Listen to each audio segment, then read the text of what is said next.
بشرى سارة بشأن السكر اليوم، تعرف عليها. السلام عليكم ورحمة الله وبركاته. أهلا بكم من جديد أعزائي متابعين قناتنا الكرام. لا تنسوا الإعجاب بالفيديو والاشتراك في القناة حتى يصلكم كل جديد. وقبل البدء بفكركم وبفكر نفسي بالصلاة على سيدنا محمد، ودي حسنة مجانية ما تحرموش نفسكم منها.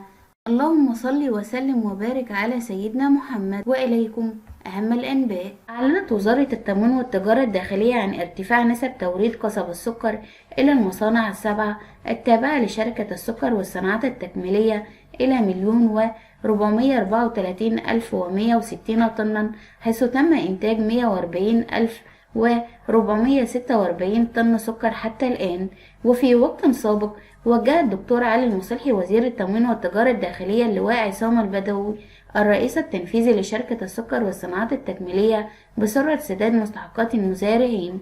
ومن جانبه أكد البداوي أنه تم سداد مستحقات المزارعين بنظام الميكنة من خلال البنوك التي طالب المزارعين بتوريد مستحقاتهم إليها، لافتا إلى أن عمليات التوريد تسير كالمعتاد دون أي عائق وتسهيلات كبيرة تقدم من رؤوس المصانع إلى المزارعين، مضيفا أنه من المتوقع استلام حوالي من 7 مليون طن قصب هذا العام لإنتاج ما يقرب من 700 ألف طن سكر.